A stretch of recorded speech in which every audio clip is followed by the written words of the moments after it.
Pa-shoutout din po, solid tagapakinig sa Pintados, Ninuno at Kwentong Bayan from Karamoran, Catanduanes. Pero ngayon po nandito po ako sa Saudi Arabia.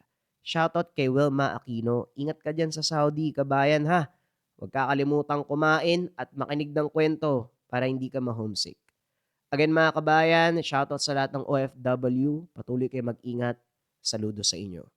Para naman sa ibang kabayan na gusto magpa-shoutout, comment nyo lang dito yung lugar nyo, yung pangalan, or kung may mga birthday na gustong pabahagi, or kung may mga birthday na gusto ipa-shoutout, comment lang, shoutout ko sa next video. Simulan na ang storya. JD.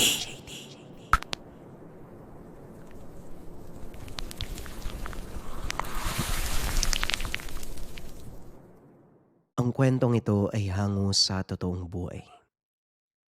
Mula ito sa isa nating kabayan na itago na lamang natin sa pangalang Matias. Walang eksaktong taon, probinsya ng Antique. Nang mga panong ito, naninirahan sa liblib na bahagi ng Antique itong si Matias, kasama ang ama at si Lolo Badong. Kilalang manggagamot ang matanda. Bagaman nakatira sa isang tagumbaryo, dinarayo pa ito ng mga tao para lang magpagamot. Katuwang ng matanda si Matias. Simula pagkabata kinailigan na nito ang ginagawa ng kanyang Lolo Badong. Dahil sa hilig nito sa paggawa ng mga plas, kalaunan tinuruan na din ng matanda na mga dasal, pamamaraan sa tradisyonal na panggagamot. Ngunit hindi lang dito nagtapos ang pag-aaral ng binata. Nagsimulang mangalap ng mutya si Matias at kalaunan ginamit ang mga ito upang tumugis na mga mambabarang, engkanto at aswang. Dahil dito, kinatakutan ng masasamang elemento ang binata, bagay na kinabahala naman ni Tatang Badong. Matyas, hindi naman kaya malagay ka sa alanganin dahil sa ginawa mong pagtugis sa mga aswag. Wika ni Lolo Badong. Sila nga pong dapat mag-isip ng ganyang lolo. Marami na ako napatay mula sa hanay nila. At hindi ako titigil hanggat may mga aswang na patuloy na gumagambala sa mga tao. Yun na nga ang sinasabi ko. Makinig ka, Matyas. Hindi lahat ng aswang pare-pareho ang antas ng lakas. May mga tinatawag na gabunan. Sila ang pinakamalakas sa lahing iyon. Katumbas ng lakas ng bawat isang gabunan ay 10 pangkaraniwang aswang. Wala naman akong pakialam, Lo. Alam ko na kaya ko silang talunin. Malayo na nga ang narating mo. Hindi lang bilang manggagamot kundi bilang isang tao. Huwag mong sayangin ang mga aral na itinuro ko sa'yo. Huwag kang mag-alala, Lolo. Hindi ko naman po sinasayang ang lahat ng natutunan ko sa inyo. Ginagamit ko po to para makatulong sa iba. Gaya ng sinumpaan natin bilang manggagamot. Matanda ka na, kaya umaasa kung alam mo ang tama't sa mali. Tandaan mo, Matyas, sa larangang ito, isang maliit na pagkakamali ang magawa mo habang buhay ang kakaharapin mong kapalit. Ito ang mga katagang tumatak sa isipan ni Matias. Sa bawat lakad, masuri nitong pinag-iisipan ang dapat gagawin. Ngunit isang pagkakamali ang hindi inaasahang nagawa ng binata na nagdulot ng isang malagim na trahedya. Uy, Matias, Buti nandito ka na.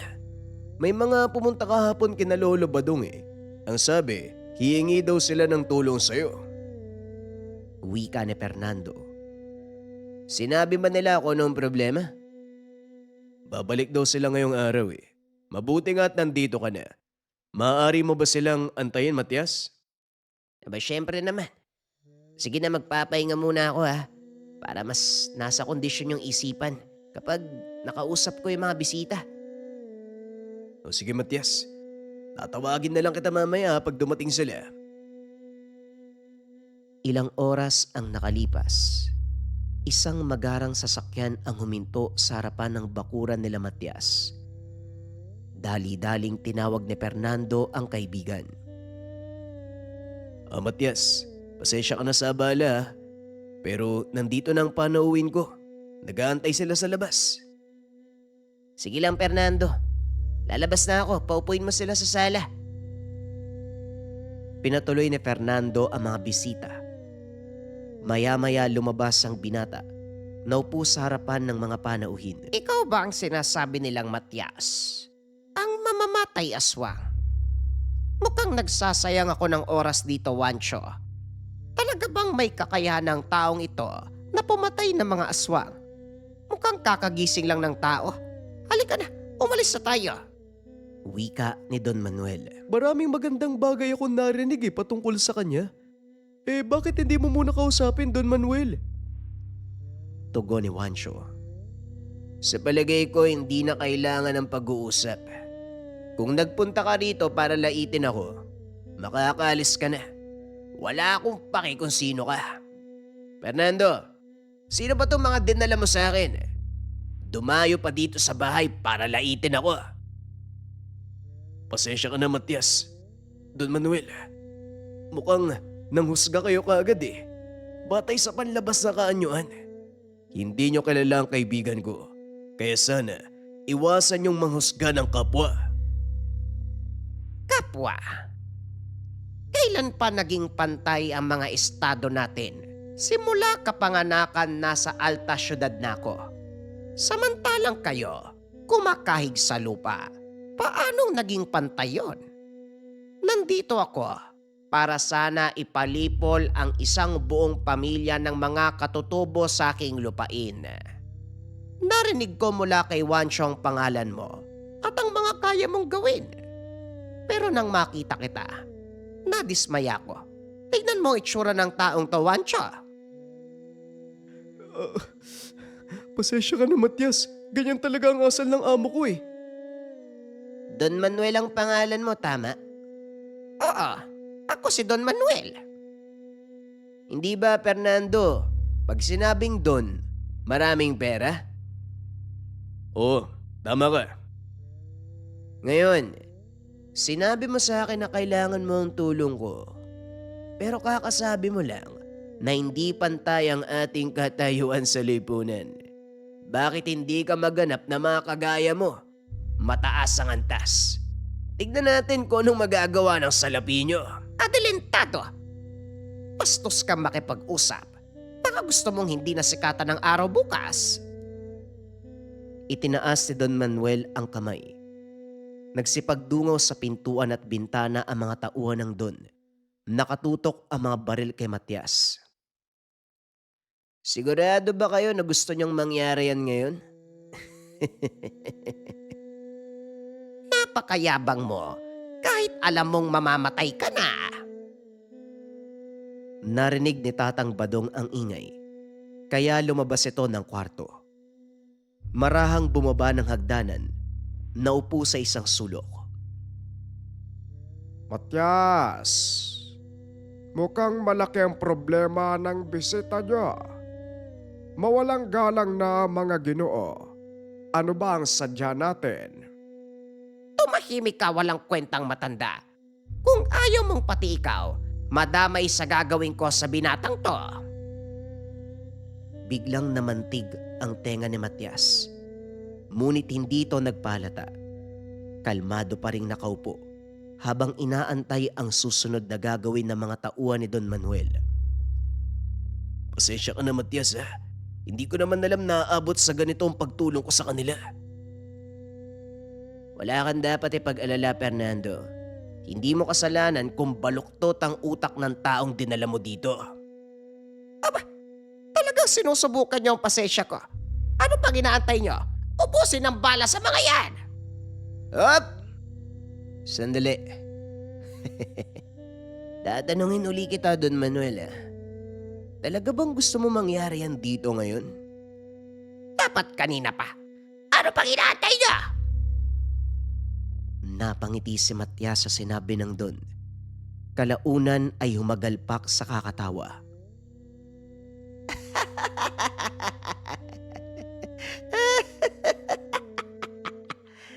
Hindi ka ba nagtataka kung bakit hindi sumusunod sa'yo yung mga kasama mo? Tignan mo kaya sila. Marahang lumingon si Don Manuel. Nanlaki ang mga mata nang makitang nakatutok sa kanya ang baril ng mga tauhan. Anong ginagawa niya? Nasisiraan na ba kayo ng ulo? Bakit sa akin nakatutok ang mga baril? Hindi ko po alam, Don Manuel, ang totoo. Hindi namin maigalaw ang mga kamay namin para may kung sinong nagmamanipula. Anong kalokohan to, Wancho? Tigilan niyo yan kung ayaw niyo pulutin sa kangkungan. Paumanhin, Don Manuel, pero totoo ang sinasabi namin. Ano na, Don Manuel? Bakit hindi mo ulitin yung utos mo sa kanila na magpaputok? Anong ginawa mo sa kanila? May sa demonyo ka! Huwag kang mag-alala. Hindi mamamatay ang mga tauhan mo, pero ikaw, sa oras na magkamali ka ng galaw, hindi ako magdadalawang isip na tapusin ka, Don Manuel. Ngayon, sabihin mo sa akin kung ano ang totoong pakay mo. Wika ni Matias. Maging si Tatang Badong, nagulat sa ipinakita ng apo. Hindi niya akalain na napakalayo na ng narating nito pagdating sa lihim na karunungan. Nakikiramdam lang ang matanda habang nag-uusap ang magkabilang panig. Kagaya ng sinabi ko kanina, nais kong lipunin mo ang tribong naninirahan sa aking lupain. Malaking perwisyo na ang naidulot nila sa akin. Malaking bahagi ng lupain ko ang sinakop nila at ngayon, hindi ko na mapakinabangan. Mga katutubo sa iyong lupain, paano silang napadpad doon?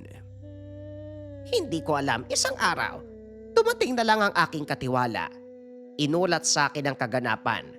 Masyadong malawak ang lupain ko, kaya hindi ko na nababantayan. Halata ni Matias na may tinatago ito, kaya pilit niyang inalam ang katotohanan. Kung katutubo nga ang problema mo, mukhang malaking gulo nga ang gusto mong ipapasok sa akin. Kapwa natin alam na walang sino man ang maaaring makapagpaalis sa mga kagaya nila sa oras na pamahayan nila ang isang lugar. Yan din ang sinabi sa akin ng pamahalaan. Kaya ako humiingi ng tulong sa iyo. Mahalaga sa akin ang bahagi ng lupa na yon. Huwag kang mag-alala dahil babayaran kita ng sapat na halaga, katumbas ng trabaho mo. Sapat na halaga. Matanong nga kita, Don Manuel. Sa palagay mo, ilang katawang naninirahan sa bahaging yun? Sa palagay ko wala pang 100. Madaling trabaho yon para sa isang kagaya mo, di ba? Madaling trabaho. Bakit hindi ikaw yung gumawa? Kung kaya ko lang sana, hindi na ako lalapit sa iyo, Matias. Hindi ako naniniwala sa mga mahika o anumang kababalagan. Ngunit nakita mismo ng aking katiwala ang kakayahan mo. At ako mismo, nasasaksiyan ko ito sa kasalukuyan. Ay, may tinatago ka sa akin, Don Manuel. Anong meron sa tribo na yun? Hindi mo kayang magpadala ng ilang katao para itaboy sila. Umamin ka. Napatingin si Don Manuel kay Wancho.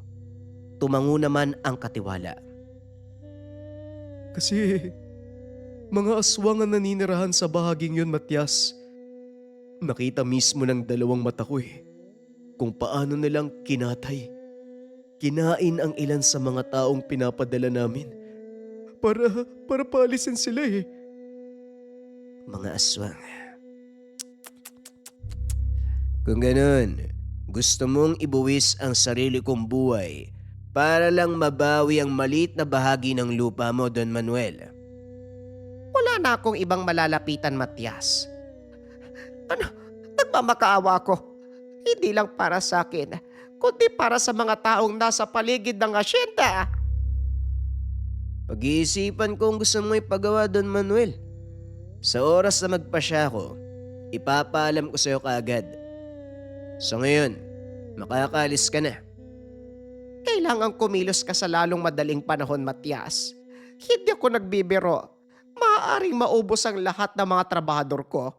Unti-unti na silang sumasalakay. Sinasalanta nila ang mga alaga kong baka. Kagaya ng sinabi ko, babalitaan kita. Matapos makipag-usap, tinanggal nito ang tigalpong ibinato sa mga tauhan ni Don Manuel. Dali-daling lumabas ng tahanan ang mga ito. Nang makalayo na, nagtawanan ang magkakaibigan. Kanina, napakayabang pero bandang huli. Parang tutang nagmamakaawa na bigyan ng buto. Desperado ang taong yun, Fernando, kaya lahat gagawin niya. Kahit pa ang lumod sa harapan ko. Ano ang pasya mo, Matias? Hindi madali ang papasukin mo. Angkan ng mga aswang ang pinag-uusapan dito. Kailangan kong makita ang sinasabi niyang lugar at obserba ng mga tao doon. Fernando, samahan mo ako. Areglado, Matias. Kailan mo balak puntahan ang asyenda ni Don Manuel? Sa lalong madaling panahon. Kailangan ko munang alamin kung totoo ang sinasabi niya. Ayoko magkamali lalo pat buhay ng tao ang pinag-uusapan dito. Kinagabihan, pinuntahan ni Matias ang asyenda. Nagawa nitong makapasok ng walang nakakakilala. Medyo malayo ang nilakad ng binata bago marating ang nasabing pamayanan ng mga katutubo.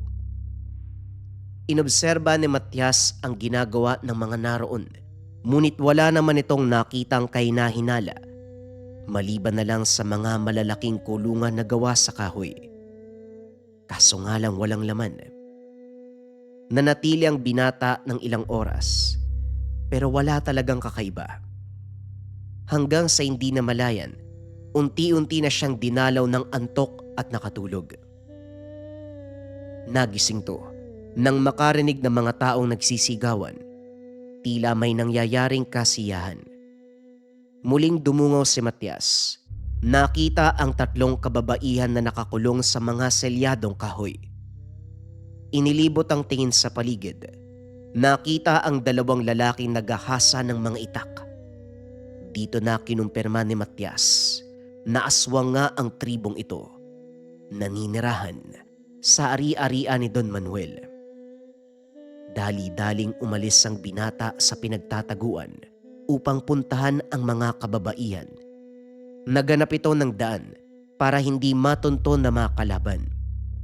Hanggang sa tuluyan niyang napasok ang kuta.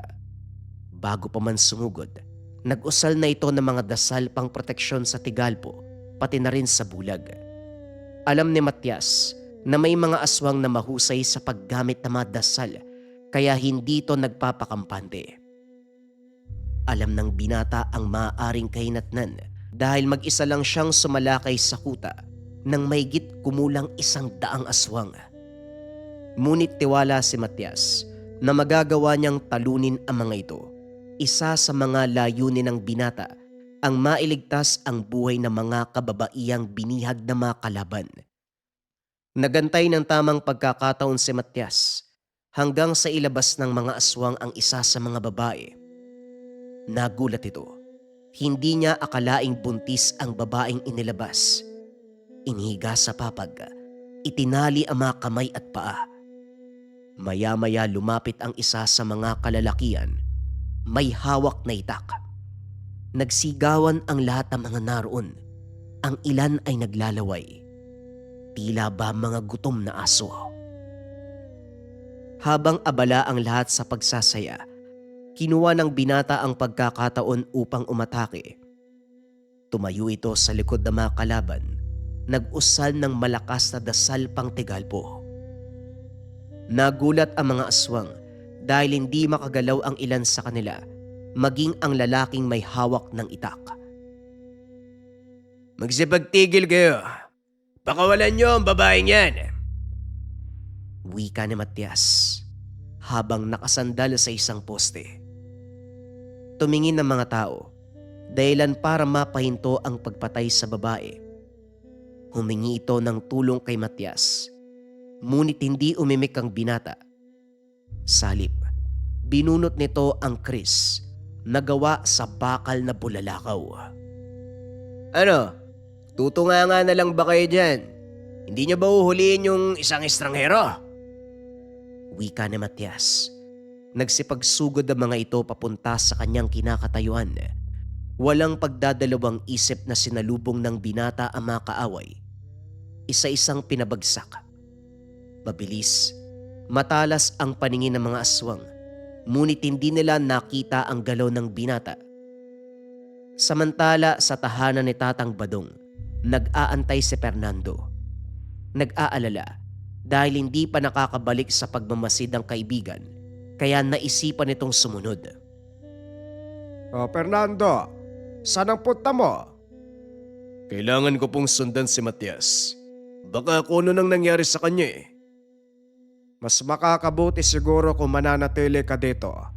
Baka mamaya magkasalisi kayo ni Matias. Imposible po yan, Lo. Kung sakaling pabalik na siya dito, magkakasalubong kami. Isa lang naman ang daan papunta sa asyenda ni Don Manuel. Ay ikaw ang bahala, basta mag-iingat ka.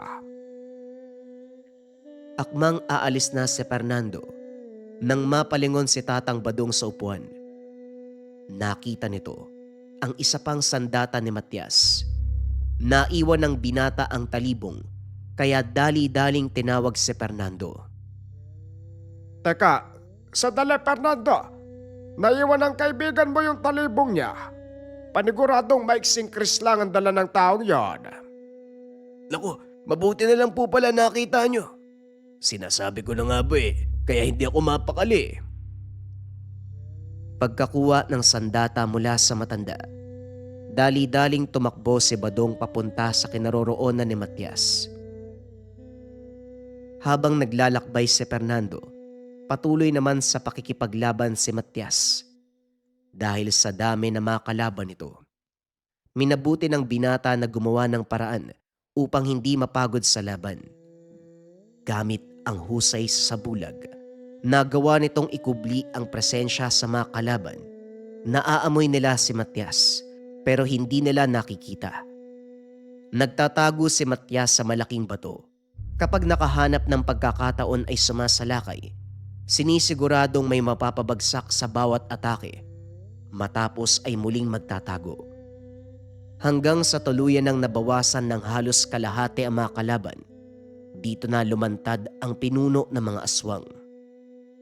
Kung talagang malakas ang loob mo, bakit hindi ka magpakita kutong lupa? Nagulat si Matias nang marinig ang tinig. Ramdam ng binata ang napakabigat na ora. Alam niya, higit na mas malakas kaysa sa iba. Ngunit para kay Matias, kahit gaano pa kalakas ang kalaban, kailangan niya itong harapin. Nagpa siya itong lumantad. Ikaw siguro ang pinuno ng mga to, ano? Ako nga. At ikaw naman ang lapastangan na naging dahilan ng pagkaantala ng ginagawa naming pag-aalay. Masyadong malakas ang loob mo. Pasensya na. Napagutusan lang ako na palayasin kayo sa lugar na to.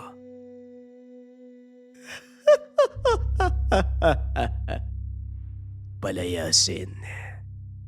Naririnig mo ba ang sarili mo? At sino naman ang hunghang na nag-utos sa'yo? Teka, hulaan ko. Si Don Manuel, tama. Hindi na mahalaga kung sino nag-utos sa akin. Umalis na lang kayo dito hanggat may panahon pa. Habang hindi ko pa kayo inuubos. Komedyante ka, ano? Sa palagay mo, ganong kadali kaming malilipol. Bakit hindi ka tumingin sa paligid mo? Sabihin mo sa akin kung anong nakikita mo. Tapos tanungin mo ulit ako. Arogante ka, binata. Hindi mo alam kung sino ang karap mo.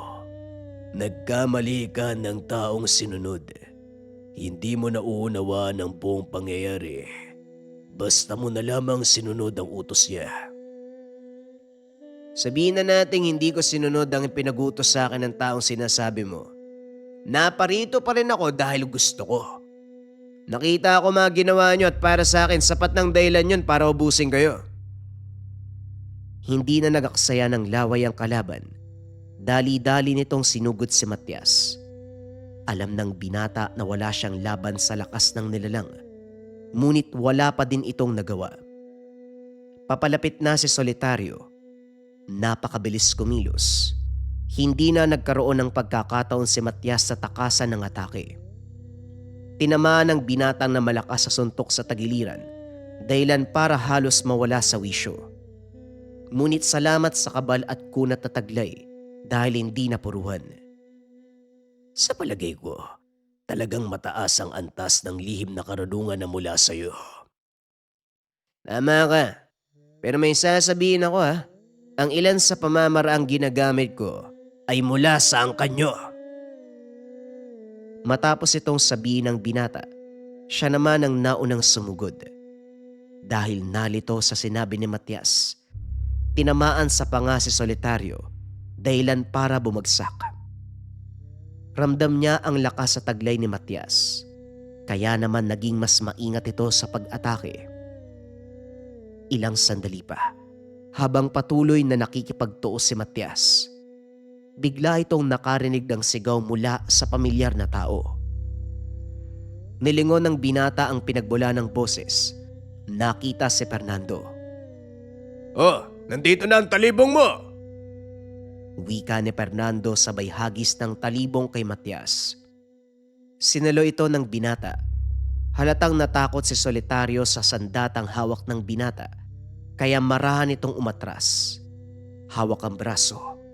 Napansin ni Fernando na napaso ang bahagi ng kamay ni Solitario. May bendisyon ito ng 7 arkanghel. Kaya kahit madikit lang ang talim sa balat ng mga kagaya mo, magdudulot ng malaking pinsala. Nga pala, hindi nagagaling ang sugat na yan. Hindi ko alam ang totoo mong dahilan sa pakikipaglaban sa akin. Pero ginusto mo. Kaya huwag mo sanang pagsisiyan ang mga mangyayari. Wala akong pake sa sinasabi mo. Sumugod si Matias. Laking gulat ng binata dahil imbis na dumepensa, dumipa si Solitario. Hinayaang tumama ang talim ng itak sa kanyang katawan. Malaking sugat ang iniwan sa kalaban na naging dahilan ng kamatayan. Matapos ang laban ng dalawa, muling binalikan ni Matias ang natitirang mga aswang. Sa kasamaang palad nakatakas na ang mga ito. Hindi na hinabol ng binata ang ilang mga nakaligtas. Sapat na sa kanya ang bilang ng mga aswang na napatay. Nagawa nitong iligtas ang mga kababaiyang dinukot ng mga aswang. Matapos ang kaganapan, pinuntahan ni Matias si Don Manuel. Pero laking pagtataka dahil wala na ang matanda sa mansyon. Hindi alam ng binata ang dahilan ng pagtakas, kaya wala siyang naabutang tauhan na pwedeng pagtanungan. Ilang araw ang nakalipas, pilit pa ring iniisip ni Matias kung ano ang dahilan ng biglang pagtakas si Don Manuel. Hanggang isang araw, may dumating na tao, may inabot kay Matias. Isang kulay puting sobre na puno ng pera. Ayon sa lalaking yun, nanggaling ang sobre kay Don Manuel. Ito ang kabayaran sa kanyang ginawa. Isiniwalat din ng mensahero ang dahilan kung bakit tumakas si Don Manuel. Ito ay dahil na ipagbili niya ang hasyenda sa mga dayuhang mamumuhunan. Napailing na lang si Matias dahil ilang buwan nang nakalipas, sinimulan ng hukay ng bagong may-ari ang paligid ng hasyenda. Napag-alaman ng binata na ang lugar na yun ay may malaking deposito ng ginto sa ilalim. At ito ang pinoprotektahan ng mga aswang na naninirahan sa lugar. Ngunit wala nang nagawa ang binata. Nalipol niya na ang halos lahat ng mga aswang na dapat sana pumuprotekta sa kagubatan. Nagsisi si Matias sa kanyang ginawa pagsunod kay Don Manuel. Dahil sa maling pasya, Isang buong angkan ng mga tagapagpanatili ng balanse ang nalipol. Sa kasalukuyan, wala na si Matias dahil namatay sa katandaan. Ngunit ang kanyang kwento, patuloy na sinasariwa ng kanyang mga naiwang mahal sa buhay. Nang minsan niyang ubusin ang isang buong baryo ng mga aswang kapalit ng pera ni Don Manuel.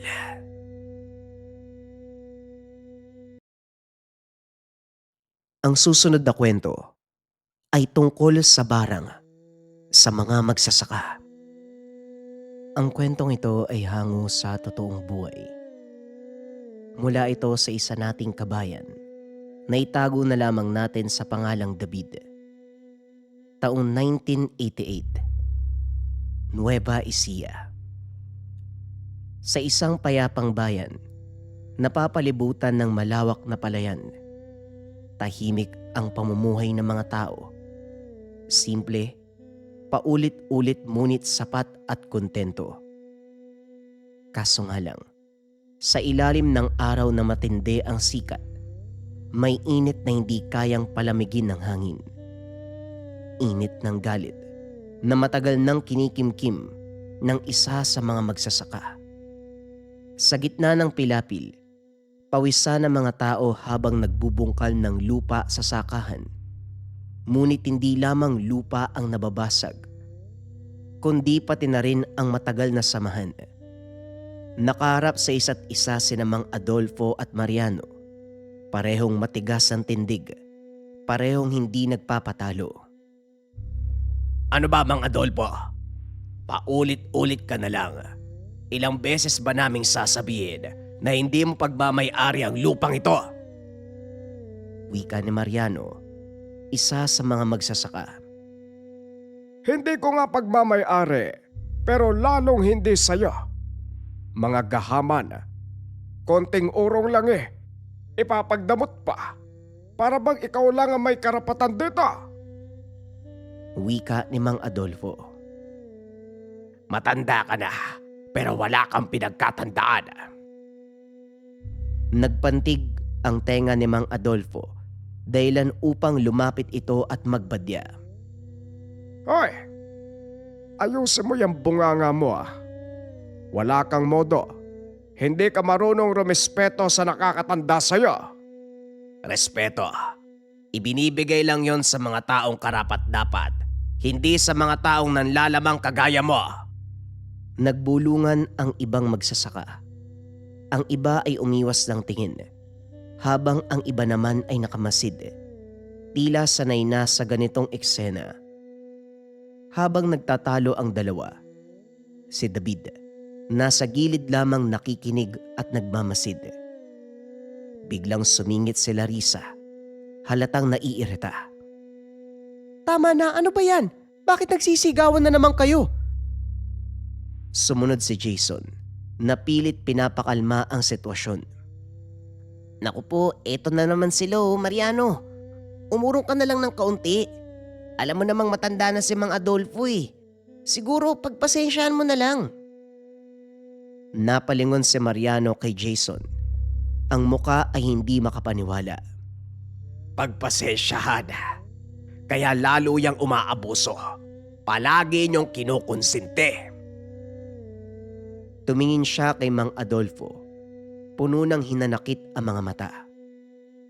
Hoy tanda, hindi porket may edad ka, pwede ka na maghari-harian dito. Pare-pareho lang tayong nagbabanat ng buto. Hindi kami susunod sa bawat gusto mo. Tao lang kami. May hangganan. Sandaling katahimikan ang bumalot sa paligid. Ngunit hindi pa rin umatras si Mang Adolfo. Mas lalo pa itong nagmatigas. Ako pa ang abusado. Kayo nga tong walang galang Matagal na ako nagtitiis sa inyo. Akala nyo ba, hindi ko naririnig ang mga bulong-bulungan nyo? Mga simpleng biro pero may laman. Akala nyo ba, hindi ko nakikita kung paano nyo ako tinutulak palayo? Ano? Ikaw ang unang nanulak. Lahat na lang inangkin mo. Konting gibot, galit ka kaagad. dahil walang nagbibigay sa akin ng kahit katiting na konsiderasyon. Alam niyong matanda na ako. Hindi ako kasi lakas niyo. Napahinto sandali si Mariano. Pero, hindi pa rin dahilan yon para manglabang ka. Sumingit muli si Larissa. Ngunit ngayon, mas matindi na ang tono. Tama na. Pareho kayong mali. Hindi lang lupa ang pinag-aawayan nyo, kundi pati na rin kayabangan nyo eh. Hindi ba kayo nahihiya? Oo nga, ang liit-liit na bagay pinapalaki nyo. Pareho kayong ayaw magpakumbaba. Natahimik sandali, ngunit muling nabasag ang tensyon. Balang araw, Mang Adolfo, pagsisisihan mo yung ugali mo. Hindi habang buhay pagbibigyan ka ng mga tao. Tumingin si Mang Adolfo ng diretsyo. Malamig ang boses. At ikaw, hindi mo alam kung kailan babalik sa'yo ang kawalang galang mo. May kapalit ang lahat. Nagkatitigan sila. Walang gustong umatras. Matapos nun umalis si Mang Adolfo, hindi niya na tinapos pa ang trabaho. Ikaw talaga, Mariano, pinatulan mo na naman yung matanda eh. Huwag mo na masyadong galitin si Mang Adolfo. Hindi natin alam kung hanggang kailan na lang siya sa mundo, no? Huwag mo nang pasamayin yung loob niyan. Hindi na sumagot pa si Mariano. Kinabukasan, hindi tilaok ng manok ang gumising sa bayan, kundi sigaw ng ilang mga residente. Nagkagulo ang mga tao. Nakita nilang nakandusay sa lupa si Mang Adolfo. Wala ng buhay. Namamaga ang katawan, nangingitim ang balat, at tila may kung anong puwersa ang dahan-dahang umubos sa kanya mula sa loob. Diyos ko, anong nangyari? Wika ni Larissa habang nanginginig. Ang ibang mga tao ay napatakip na lamang ng bibig sa nakita. Parang kinain siya mula sa loob. Wika ni Jason habang pilit inuunawa ang nangyari. Unti-unting lumapit ang ilang pang mga taga-baryo. Ngunit lahat ay may pag-aalinlangan. Walang gustong humawak at walang umaamin kung sino ang may gawa. Nagkatitigan ng ilan at tila iisa ang pumasok sa isipan. Dahan-dahang napalingon ang mga mata kay Mariano. Nakatayo siya sa silid, naninigas, hindi makapaniwala. Ang galit kahapon ay parang anino na lamang ng nakaraan. Hindi ba nagbanta siya kahapon? Oo nga no, tapos ngayon patay na si Mang Adolfo. Ha? Anong ibig niyong sabihin? Hoy, wala akong kinalaman dito. Wika ni Mariano. Nagulat at kagad sumagot. Mariano, kahapon kasi mainit ang ulo mo. Tapos ang dami mong sinabi eh. Siyempre hindi may iwasan ng mga tao na pag hinalaan ka at... Lahat tayo galit kahapon, hindi lang ako ha. Siya nga din eh. Narinig niyo naman kung paano niya ako pinagsalitaan ha. Pero iba to, Mariano. Hindi to basta bangayan lang. Tignan mo siya. Napatingin si Mariano sa bangkay ni Mang Adolfo. Sandali siyang natigilan. Hindi ako may gawa niyan. Nakakadiri. Kaso nga lang, hindi kumbinsido ang lahat. Kung hindi ikaw, sino ang gagawa niyan? Sa pagkakalam namin, ikaw lang naman ang may galit sa matanda. Tama na yan. Bago natin tuluyang husgahan si Mariano, suriin muna natin ang mabuti ang paligid. May kakaibang nangyari dito eh. Wika ni David. Anong ibig mong sabihin, David? Eto, tignan nyo. Lahat ay napalingon.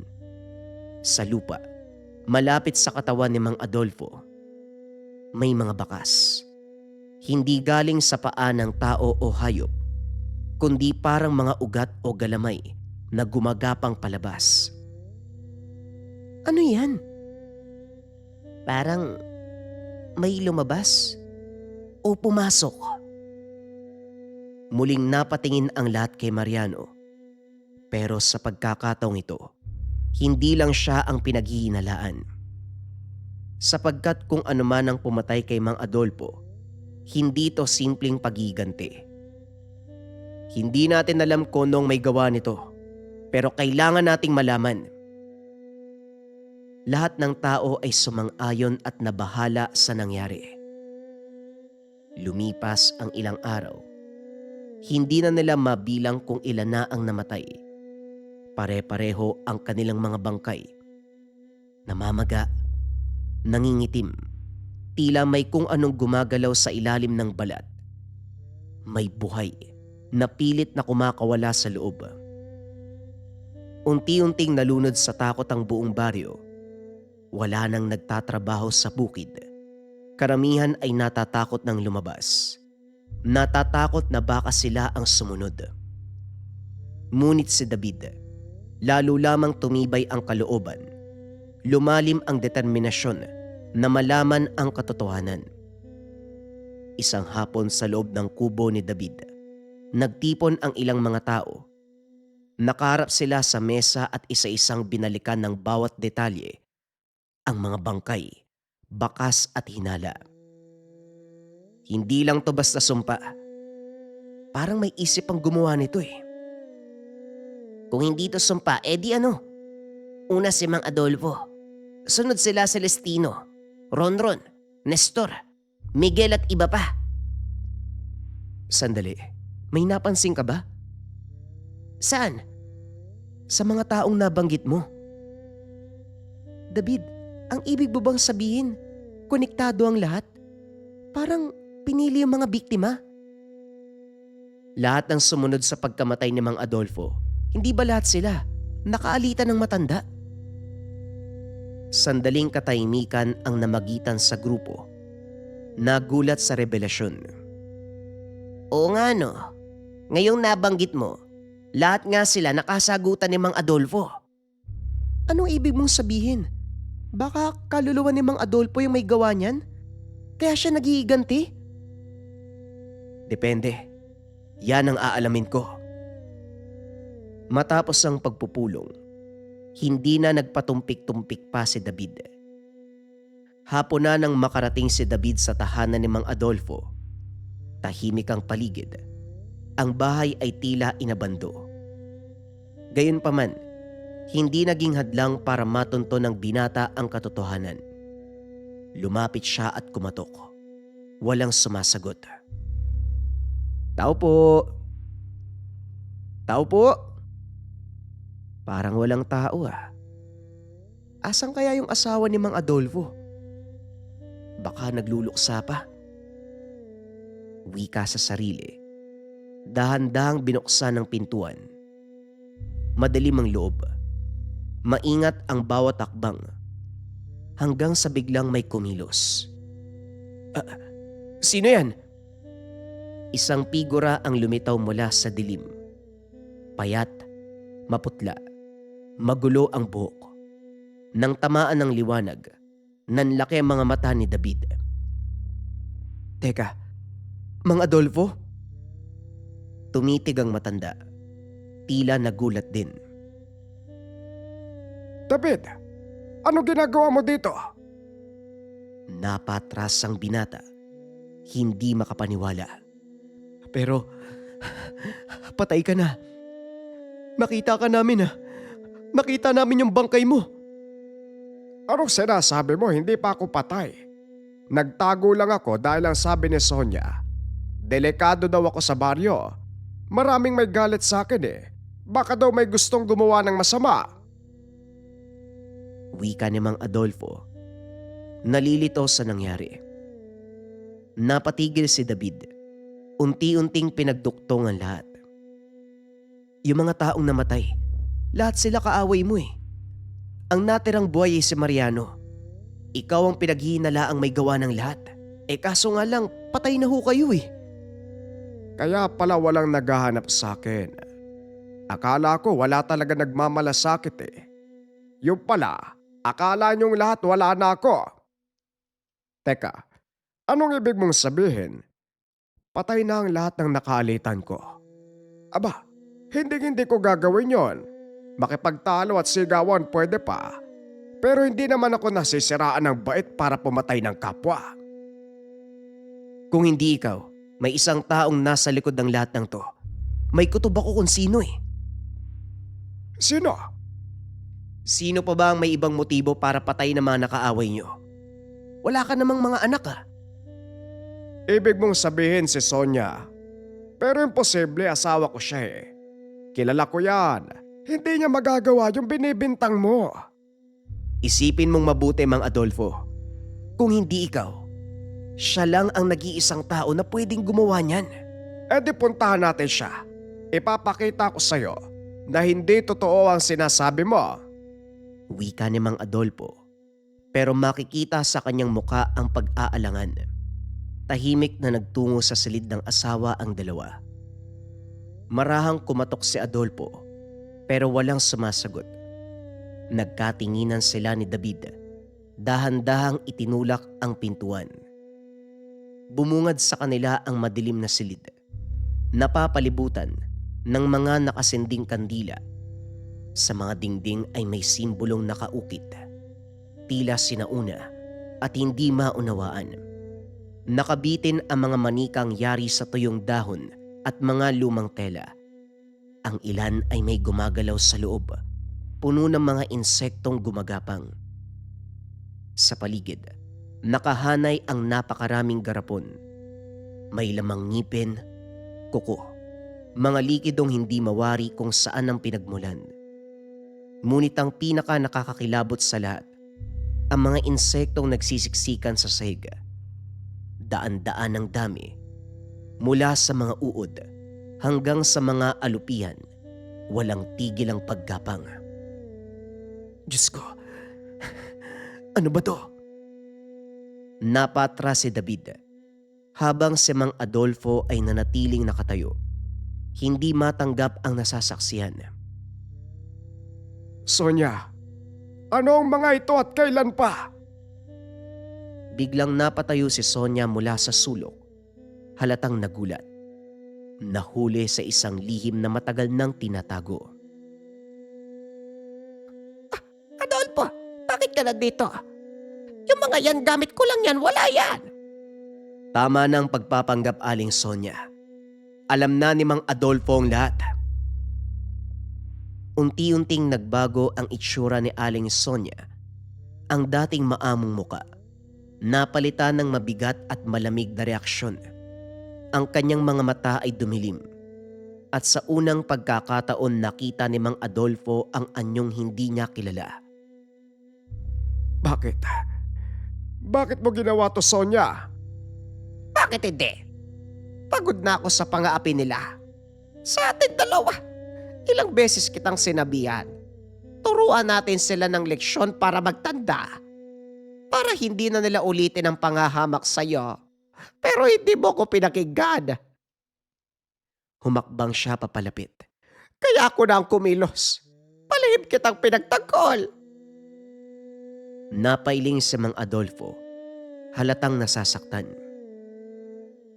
Nakikipagtalo lang ako, Sonia. Hindi ibig sabihin nun, gusto ko silang mamatay.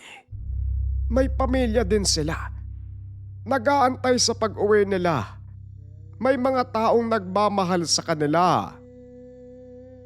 Biglang napatingin si David sa kamay ni Aling Sonia. Sandali lang. Yung hawak mo. Nanlaki ang mga mata ni David. Si Mariano yan ah. Bitawan mo yan. Huwag mo nang ituloy ang binabalak mo. Maigpit ang hawak ni Aling Sonia sa manika. Hindi pwede. Lalo na't siya ang pinakamasama sa lahat. Siya ang pinakabastos. Dapat lang na mangyari to sa kanya. Doon nagsimula ang matinding pagtatalo. Sinugod ni Mang Adolfo si Sonia. Pilit inaagaw ang manika sa kanyang kamay. Ngunit mariin itong hinawakan ni Sonia habang unti-unting pinapasok ang mga gumagalaw na insekto sa loob nito. Kumakapit ang mga uod, alupian sa manika na parang may sariling buhay na sumusunod sa kanyang utos. Tama na. Tama na, Sonia! Pilit inaagaw ang manika. Ngunit sa bawat paghila, mas lalong umiigting ang galit ni Aling Sonia. At sa gitna ng kanilang pag-aagawan, nasipa nila ang ilan sa mga kandila. Samantala sa kinaroroonan ni Mariano, nagkagulo ang mga tao. Sunod-sunod ang kanilang sigawan habang nakikita ang kakilakilabot na tanawin. Isa-isang lumabas ang mga insekto mula sa kanyang bibig at tenga, habang ang iba naman gumagapang sa loob ng kanyang balat. Ngunit sa bawat paglitaw, bigla ding naglalaho, parang ilusyon na pilit nagpapakita ngunit kaagad nawawala. Napatras sa mga tao, takot na takot at wala nang balak lumapit. Napatingin si Mariano sa kanyang kamay. Ano to? Ano nangyayari sa akin? Napanduse siya sa lupa. Nanginginig ang buong katawan. Sa kubo muli ni Mang Adolfo, patuloy ang pag-aagawan ng mag-asawa. Nauwi sa pisikal ang kanilang pagtatalo. Isa-isang nabasag ang mga garapon. Nagkalat ang bubog na siyang sumugat sa mga paa at katawan. Ang mga kandilay natumba. Ilang sandali pa, unti-unting nilamon ng apoy ang tahanan. Mga Adolfo, Aling Sonia, tumigil na kayo, nasusunog na yung bahay. Pumitaw ka na, Adolfo. Para sa'yo ang lahat ng ito. Ilang buhay na ba ang pinatay mo? Hindi ako papayag na madagdagan pa! Sa gitna ng kaguluhan, isang malakas na sipa ni Mang Adolfo ang tuluyang nagpatigil sa kanilang pag-aagawan. Ngunit sa lakas nito, hindi niya namalayang tumalsik si Sonia. Diretso sa isang mahaba at matalim na bubog. Sonia! Sonia! Dali-daling nilapitan. Nanginginig. Hindi malaman ang gagawin. Sonia, gumising ka. Hindi ko sinasadya. Kaso nga lang, patay na si Aling Sonia. Patawarin mo ko. Hindi to gusto ko. Nais ko lang na tumigil ka. Hindi tama ginagawa mo. Patuloy niyang hinahaplos ang mukha ng asawa. Paulit-ulit humingi ng tawad. Sa paligid nila, ang mga insekto'y kanina'y gumagapang. Nagkagulo din, ngunit wala silang matakbuhan. Napapaligiran na sila ng apoy na mabilis na lumalaganap. Mga Adolfo, halika na. Wala na si Aling Sonia, iwan na natin siya. Hindi tumayo ang matanda. Sa halip ngumiti siya. Tahimik at payapa. Hindi, iho. Umalis ka na. Bago ka pa lamunin ng apoy. Hindi ko iiwan ang asawa ko.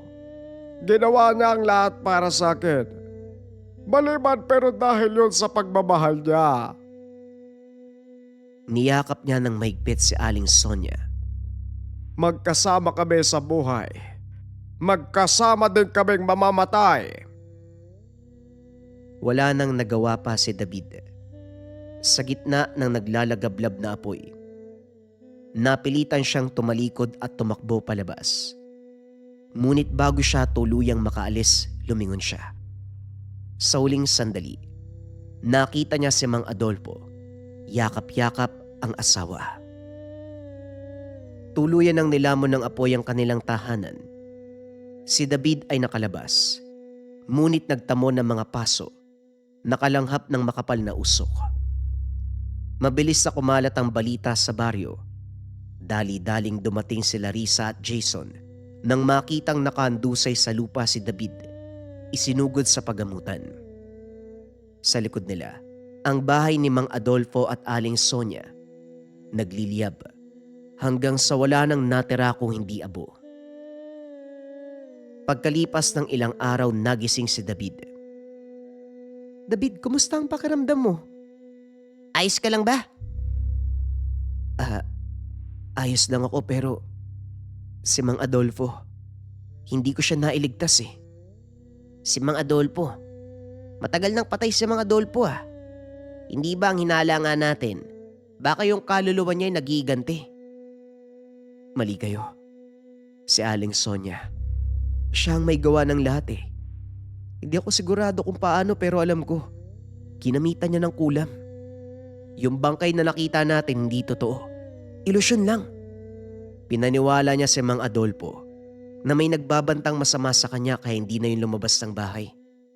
Habang nagtatago siya, isa-isang pinatay ni Aling Sonia yung mga nakaaway ng asawa niya. Kaya pala kahapon si Mariano. Hindi namin maintindihan yung nangyayari sa kanya. Natakot na lang kami. Binabarang na pala siya. Pero ngayon ayos na siya. Nagpapahinga sa bahay nila. Oo. Pinigilan siya ni Mang Adolfo eh. Hanggang sa nagkasakitan sila. Namatay. Nang tuluyang gumaling si David, agad nilang pinuntahan ang natupok na bahay ng mag-asawa. Wala na ang bangkay sa lugar. Matapos ang lahat, wala nang gumagalaw sa ilalim ng lupa. Wala nang panibagong bangkay. At wala na ding takot sa bayan. Unti-unting bumalik sa normal ang buhay ng mga taga-baryo. Mula noon, tanging init na nararamdaman ng mga magsasaka ay hindi na apoy ng galit, kundi apoy na nagmumula sa araw. Ngunit kailanman, hinding-hindi nila makakalimutan ang isang kaganapan nang minsang gumanti ang asawa ng isang magsasaka. Para sa huling kwento sa araw na ito, tungkol sa kasambahay na aswang. Ang kwentong ito ay hango sa totoong buhay. Mula ito sa isa nating kabayan na itago na lamang natin sa pangalang Luis. Walang eksaktong taon. Rojas. Magandang araw. O siya, tuloy kayo. Pasensya na at medyo masukal ang daanan. Hindi na masyadong nalilinis ang bakuran mula nang pumanaw ang asawa ko. Wika ni Mang Simon. Ayos lang, Simon. Naiintindihan ko naman. Oh, nga pala. Alam mo naman ang pakay namin, hindi ba? Ito nga pala si Esther. Siya ang sinasabi ko sa'yo na papalit kay Saling. Galing pa ito sa dulong bayan ng Dumalag. Tugon ni Aling Nita. Magandang hapon po, senyor. Wika ni Esther. Mukha kang bata, Esther ah. Kaya mo ba ang trabaho dito? Malaki ang bahay na ito. Marami kang lilinisin. At saka, kaming dalawa lang ng anak kong si Luis ang nakatira dito. Kaya ko po, senyor. Kahit ano pong trabaho, kaya kong gawin.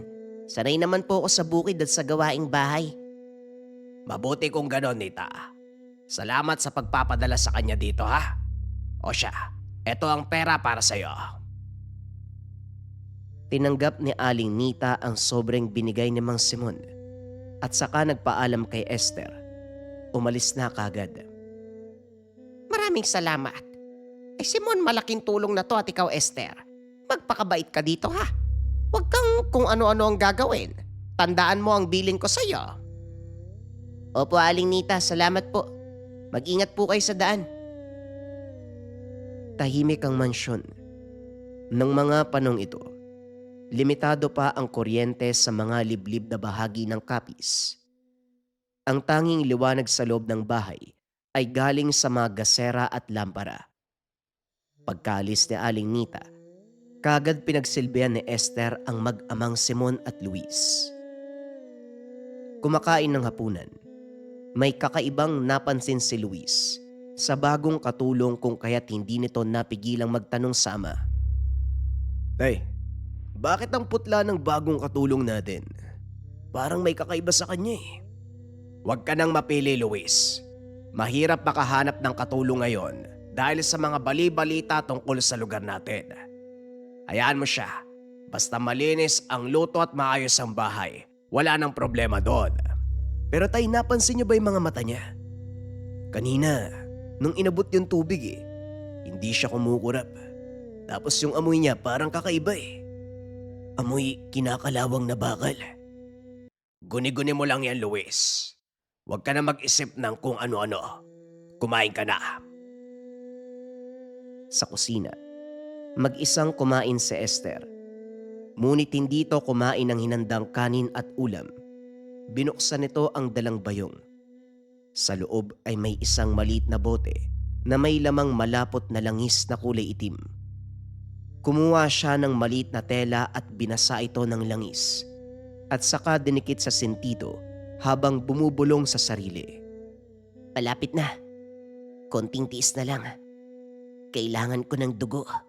Kailangan ko ng sariwang laman. Lumipas ang 3 araw. Napansin ni Luis na lalong naging tahimik si Esther. Madalas itong makitang nakatitig sa kawalan habang humahawak ng walis. Ang balat nito na dati ay maputla lang, ngayon ay parang kulay ng patay. Esther, tapos ka na ba sa paglalaba? Bakit nakatayo ka lang dyan sa ilalim ng puno ng santol? Dahan-dahang lumingon si Esther kay Luis na bahagyang nanlilisik ang mga mata. Patapos na po, senyorito. Nagpapahinga lang po ako. O sige, pagkatapos mo dyan, ihanda mo na ang hapunan. Ang gusto ni tatay, tinolang manok. Manok? Opo, manok. Sariwang manok. Nang gabing yun, hindi makatulog si Luis. May narinig siyang kakaibang tunog sa silong ng bahay. Parang may kumakalmot sa kahoy. Kinuha nito ang flashlight at dahan-dahang bumaba. Tay, kayo po ba yan? Walang sumasagot. Nagtungo ito sa kusina. Doon nakita ang pinto patungo sa likod ng bahay na nakabukas. Sinundan ni Luis ang bakas ng tulo ng dugo sa sahig. Pagdating sa kulungan ng mga manok sa likod, nanindig ang balahibo ng binata sa nakita. Si Esther ay nakaupo sa lupa. Hawak ang isang buhay na manok. Ang leeg nito ay duguan na para bang nilapa. Ang mukha ni Esther ay puno din ng dugo at ang mga kuko nito mahaba na at matutulis. Anak ng Esther, bakit ka nandito? Anong ginagawa mo? Dahan-dahang tumayo si Esther. Hindi na ito ang dinala ni Aling Nita. Ang mga balikat nito ay para bang lumapad. Ang mga binti naman ay nagkaroon ng mga itim na sugat na wari gumagalaw sa ilalim ng balat. Gutom na ako, senyorito. Pasensya na po. Hindi sapat ang tinolang manok. Labis ang pagkagulat ni Luis. Kung kaya't napatras ito. Sumigaw. Tay! Tay, tulong! Nagising si Mang Simon sa sigaw ng anak. Mabilis itong bumaba, bitbit ang isang itak. Luis, saan ka ba nang galing? At bakit ka sumisigaw ng ganitong oras? Ano ba nangyari? Si Esther, Tay. Yung katulong natin, hindi siya tao. Nagkatagpo ang mag-ama sa sala. Sa dilim, nakita nila ang isang anino na mabilis na gumagalaw sa kisame. Ang tunog ng mga kuko nito sa kahoy ay parang tunog ng mga daga, pero mas malakas at mabigat. Esther, lumabas ka dyan. Alam ko kung ano ka. Biglang tumalon si Esther mula sa itaas. Lumapag sa gitna ng sala. Nakatukod ang mga kamay at paa gaya ng isang hayop. Ang mga mata nito ay naging kulay dilaw at ang dila ay mahaba na tila ba may sariling buhay. Pinadala ko ni Aling Nita para sa gawaing pagkain. Pero iba ang mangyayari. Kayo ang magiging pagkain ko. Huwag kang lalapit. Alam ko ang pangontra sa inyo. Luis, bilisan mo. Yung manunggal at tabo sa kwarto. Dali! Akala mo ba tatalab pa ang mga proteksyon mong yan? Ang yanggaw ay hindi basta sumpa. Ito ay sakit. Isang sakit na dumadaloy sa dugo ko. Sumugod si Esther kay Mang Simon. Sa kabila ng kanyang edad, malakas pa rin ang pangangatawan. Nagawa nitong sanggain ang kuko ni Esther gamit ang hawakan ng itak, pero naitulak siya nito sa pader. Tumakbo pabalik si Luis, bitbit ang mga proteksyon ng ama. Tay, eto na! Binato ni Luis ang isang supot ng abo sa direksyon ni Esther. Nabutas ang supot sa balikat ng nilalang. Umusok ang balat ni Esther. Sumigaw sa sakit. Ang hapdi! Ngayon na, Luis! Ang itak! Kinuha ni Mang Simon ang pagkakataon habang namimilipit si Esther sa hapdi ng abo. Mabilis sa tinaga ni Mang Simon ang binti. Humiyaw si Esther, isang tunog na hindi galing sa tao, kundi sa isang nasugatang hayop. Dahil sa sugat, naging mas mabilis ang pagbabago ni Esther. Ang suot na damit, napunit dahil sa paglaki ng katawan. Ang balat naman nito ay parang balat ng buwaya, matigas at magaspang. Papatayin ko kayong dalawa. Sisiguraduhin kong walang matitira sa pamilya nyo. Luis, tumakbo ka sa labas. Pumunta ka sa mga kapitbahay. Humingi ka ng tulong. Paano, Tay? Hindi kita kayang iwan dito na mag-isa. Kaya ko na to. Takbo na, bilisan mo! Wika ni Mang Simon. Kumilos na ang anak. Esther, alam ko ang pinagmula ng pamilya mo. Sa dumalag, hindi ka basta-basta napunta dito sa amin ng walang dahilan. Matalino ka, Senyor Simon. Pero huli na ang lahat. Nung unang gabi pa lang, nahawaan ko na kayo. Unti-unti nang nagbabago ang dugo niyong dalawa. Walang yaka. Pinatuloy ka namin na maayos. Pinakain ng sapat. Tapos ito ang igaganti mo. Pinakain. Hindi niyo alam kung ano ang hirap na dinanas ko. Ang kailangan ko, hindi kapareho ng pagkain niyo. Ang kailangan ko ay init ng buhay na dumadaloy sa mga ugat ko. Muling kumilos si Esther. Ang mga kuko nito naging mas matulis. Ang mga balat ay natutuklap na tila ba isang ahas. Inundayan ni Mang Simon ng taga si Esther. Lumayo ka! Lumayo kang demonyo ka! Naiwasan ni Esther ang taga. Sa isang iglap, nasa likod na siya ni Mang Simon. Ibinoon nito ang mga matutulis na kuko sa likod ng matanda. Aray! Anong ginagawa mo, walang yaka? Maawa ka sa akin, Esther. Hindi na sariwa ang dugo mo, pero sapat na pantawid gutom. Ang isusunod ko, yung anak mo. Habang naghahanap ng tulong si Luis, hindi nito alam na sinundan na pala siya ng pang-amoy ni Esther. Madilim ang paligid. Napapalibutan siya ng matatayog na puno ng nyog. Sa kabilang dako, hinihingal si Luis habang patuloy na tumatakbo sa gitna ng pilapil. Kailangan kong makarating kay Mang Enteng kahit anong mangyari. Nakarinig si Luis ng kakaibang huni sa itaas ng mga puno. Hindi to huni ng ibon o ng tuko. Ito ay tunog ng mga ngipin na nagtatama. Tumigil ito. Itinutok ang flashlight sa itaas. Paulit-ulit siyang sumisigaw pero walang sumasagot. Nakita niya ang paggalaw ng mga palapa ng nyog kahit walang hangin. May mabigat na tumatalon mula sa isang puno patungo sa isa pa. Maawa ka, Esther. Lubayan mo na kami. Wala naman kaming ginagawang masama sa'yo, ah. Bakit mo kami ginaganito ni tatay? Isang mahabang dila ang biglang bumaba mula sa madilim na bahagi ng puno. Muntik nang sumagi sa mukha ni Luis. Mabilis siyang nakayuko. Muling tumakbo ng mas mabilis pa. Sa layong ilang metro, nakita nito ang liwanag ng lampara sa kubo ni Mang Enteng. Mang Enteng! Mang Enteng, tulungan niyo po kami! Bumukas ang bintana sa bahay ni Mang Enteng. Lumabas ng may dalang paltek. Anong nangyayari, Luis? Bakit ka duguan? Si Esther po.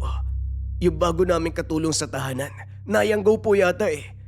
Inatake niya si tatay. Tulungan niyo po kami. Sinasabi ko na nga ba eh. Binalaan ko na si Simon, huwag basta-basta kukuha ng tao, lalo na kung hindi kilala. Batay sa nararamdaman kong presensya, bagong yanggawang ng bibiktima. Titignan natin kung pwede pang maalis. Asin, abo, suka at kahit matalim na bakal. Ang balat ng yanggaw ay sensitibo habang nagbabago. Paano po si tatay? Baka nasugatan na siya. Tulungan po natin siya, Mang Enteng. Yan ang pinagdarasal ko na wag mangyari. Sa oras na makagat si Simon, kailangan nating gawin ang nararapat. Pagdating nila Luis at Mang Enteng sa mansyon, ang amoy ng lansa at kinakalawang ay mas lalong tumapang. Nakita nila si Mang Simon, nakasandal sa pintuan. Pilit na pinipigilan ang pagdurugo ng dibdib. Itay! Itay! Huwag kayo lalapit dito! Mabilis na itinutok ni Mang Enteng ang paltik sa dilim. Nasa na ba yung hayop na yon? Nasa siya? Nasa itaas nag-aantay. Luis, lumayo ka dito. Ayoko makita mo to. Nakarinig sila ng pagtawa. Si Esther sa pinaka nakakatakot nitong anyo. Ang buhok ay parabang naging mga buhay na galamay at ang katawan ay nakabaluktot. Enteng, ang matandang mga ngaso. Akala mo ba, kaya mo kong gamitan ng luma mong laruan na baril? Hindi mo ako mapapatay gamit lamang yan. Huwag ka masyadong magpakampante. Ang mga bala na gamit ko dito ay ibinabad sa dugo ng babaeng usa. Siguradong mamamatay ka kagad. Nagbago ang reaksyon ni Esther. Mula sa pangungutya, galit ang makikita sa muka. Tumalon si Esther at sa ere pa lang, pinaputukan siya ni Mang Enteng. Tinamaan ang nilalang sa tagiliran. Bumulusok ito sa lupa at gumulong-gulong.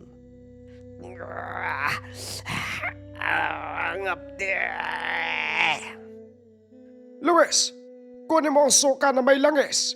Ibuhos mo sa mga sugat niya. Sumugod si Luis. Ibinuhos ang langis at suka. Makikita ang pag-usok ng katawan ni Esther. Ang anyong hayop ay parabang pilit na kumakawala sa balat ng tao. Nagre-resulta sa isang nakakakilabot na itsura na naghahalong laman at buto. Sa gitna ng paghihirap, nagawa pang makatayo ni Esther. Ang lakas nito ay hindi basta-basta nauubos. Muling sinunggaban si Mang Enteng. Tumalsik ang matanda. Nang matapos humarap siya kay Luis na ngayon ay nanginginig na. Ikaw ang tatapos sa gutom ko. Lulusob na sana si Esther nang biglang may tumarak na itak sa kanyang likuran. Si Mang Simon, gamit ang huling lakas, nagawa pang tumayo at saksakin ang kalaban. Hindi ang anak ko. Ako muna bago siya. Hayop ka! Bumulwak ang itim na likido sa bibig ni Esther. Dali-daling kumilos si Mang Enteng. Kinuha ang paltik. Itinutok sa ulo ng nilalang. Bumalik ka kung saang lupalop ka nang galing. Nagkamali ka ng biniktima mo. Ang huling putok ay umalingaw-ngaw sa buong nyogan. Tumigil ang paggalaw ni Esther. Ang katawan ay unti-unting lumiit. Hanggang sa nagmukha na lamang siyang tuyo, payat at punong-puno ng sugat at pasa. Matapos ang gabing yun, sinunog ni Mang Enteng ang bahay ni Esther sa likod. Hindi sila tumawag ng mga otoridad dahil alam nila walang maniniwala ng mga panahon na yun. Matapos ang nangyari, hindi naging madali ang mga sumunod na araw para sa mag-amang Simon at Luis. Bagamat abo na si Esther, ang kapaligiran ng mansyon ay tila may naiwang bigat. Ang amoy ng sunog na laman ay parabang kumapit sa mga kortina at dingding. Tay, bakit parang hindi nawawala yung amoy? Nilinis ko naman na maayos pero naroon pa rin yung lansa. Hayaan mo na, Luis. Ang mahalaga ay wala na siya. Buksan mo ang mga bintana. Hayaan mong pumasok ang hangin mula sa labas. Habang naglilinis si Luis sa ilalim ng lababo, may nakita siyang maliit na sisidlan. Hindi to ang langis na ginagamit ni Esther, kundi isang garapon na may lamang mga peraso ng kuko at buhok na nakabuhol sa isang itim na sinulid. Tay, tignan niyo po to. Nakatago sa ilalim ng lababo. Dahan-dahang lumapit si Mang Simon. Nang makita ang garapon ay namutla siya. Yan ang ginamit niya upang magbigay ng sumpa. Ibig sabihin bago pa natin mapatay si Esther, nakapagtanim na siya ng sumpa sa loob ng tahanan. Hindi siya basta-basta pumasok bilang katulong. May plano na siya sa atin simula pa lang. Dahil sa takot na baka may iba pang banta, nagpa siya si Mang Enteng na hanapin si Aling Nita sa bayan. Luis, tandaan mo, si Nita ang susi dito. Siya ang tagalakad. Maraming katulong ang nilalako niya sa mga mayamang pamilya dito sa Rojas. Kung si Esther ay nayanggaw, malamang alam niya ni Nita.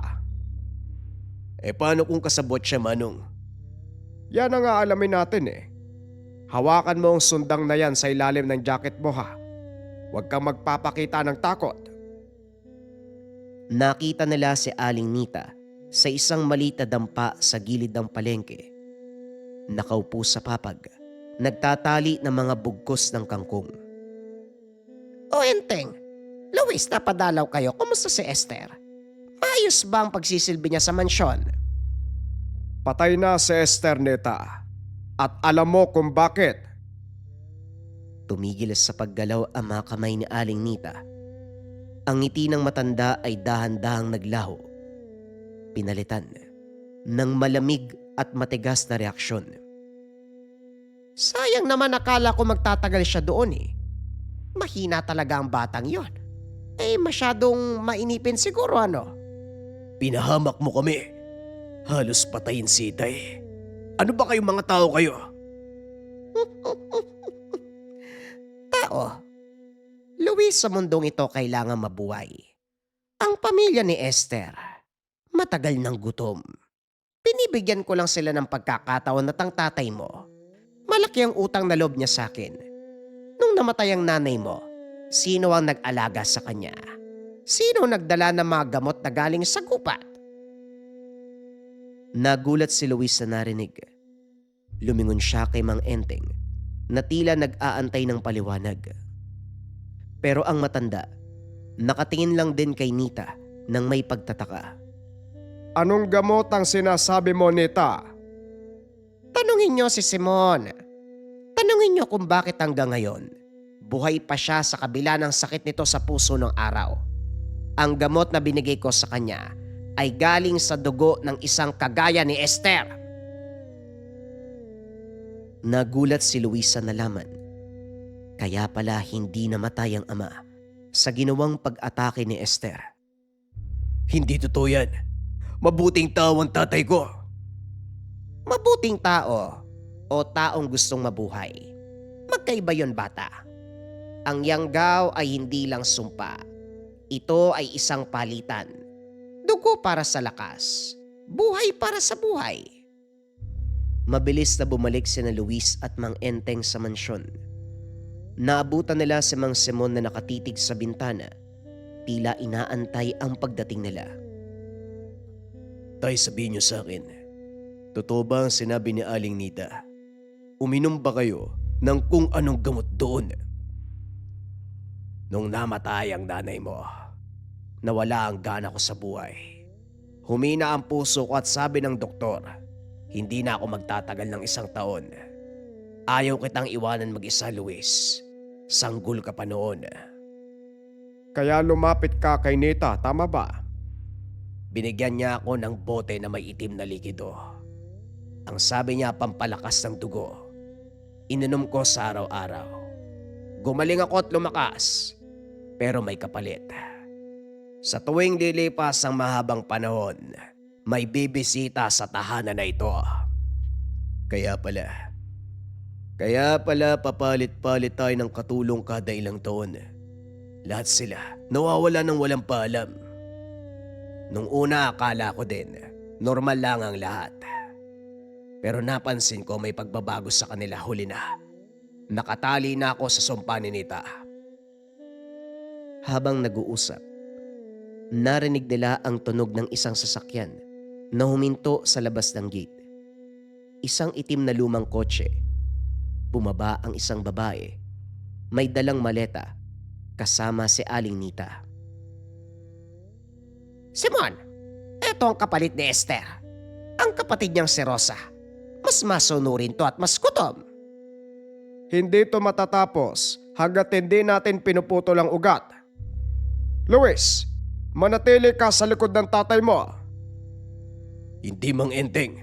Tutulong ako para matapos na to. Kinuha ni Luis ang garapon na nahanap noon sa ilalim ng lababo. Alam niya mula sa mga kwento ng matatanda, sa oras na sirain ang sumpa sa harapan na nagbigay, babalik ang sumpa sa may-ari. Lumabas si Luis sa beranda, itinaas ang garapon. Nita, ito ang hinahanap mo. Wag mong babasagin yan. Kailangan matapos na ang lahat ng kademonyohan mo. Ibinagsak ni Luis ang garapon sa semento. Isang itim na usok ang lumabas mula sa garapon. Tila humahampas sa hangin na dumiretso kay Aling Nita at kasama nitong si Rosa. Sumigaw ang matanda habang ang balat nito ay unti-unting nangungulubot, nagiging uling. Si Rosa, nagbago ng anyo, tumakbo papalayo sa lugar. Nang mawala ang panganib, bumalik ang katahimikan sa mansyon, pero alam ni Mang Simon na ang kanyang oras ay malapit na ding matapos. Ang dugong nagpapatakbo sa puso nito ay galing sa sumpa ni Nita. Luis, kailangan mong umalis sa lugar na ito. Ibenta mo ang mansyon. Pumunta ka sa ibang lugar. Pero tay, paano kayo? Sasama na ako sa nanay mo. Ngayong wala na si Nita. Wala nang magpapanatili sa lakas ko. Pero masaya ko dahil malaya ka na. Nung gabing yun, pumanaw si Mang Simon ng payapa sa kanyang tumba-tumba. Walang halimaw, walang sigaw. Isang matandang pagod na. Sa wakas ay nakalaya sa madilim na kasunduan. Mabilis na lumipas ang panahon. May edad na si Luis. Naninirahan sa isang apartment sa Cubao. Alam niya na ang kwento hindi kailanman nawawala sa alaala ng mga taong nakaalam. Gayunpaman, sa tuwing makakakita siya ng isang bagong katulong na maputla ang balat, hindi kumukurap ang mga mata. Hindi mapigilan ni Luis na hawakan ang isang habak na nakatali sa kanyang bewang na bigay ni Mang Enteng. Dahil ang sumpa ayon kay Mang Enteng, parang hangin. Nariyan lang, nag-aantay ng tamang panahon upang muling magparamdam. Maraming salamat sa pakikinig ng kwento natin mga kabayan, Kabayan Collectors. Ako nga pala si JD, kilalang ang ninuno, kwentong bayan at pintados. If ever interesado kayo sa mga gamit, medalyon, anting-anting, tangan, mga insenso candle, langis, panghapla sa masakit na bahagi ng katawan, pangkonsagra, narito ang shop ng Lika Merchandise. I-visit nyo lang po www.likamerchandise.com at gamitin nyo lang po ang special code na Likha01 para makakuha ng mga exclusive offer at malaking discounts. Yan lang mga kabayan, pwede nyong i-search, pwede nyong i-click yung link na nasa description or comment section. Maraming salamat.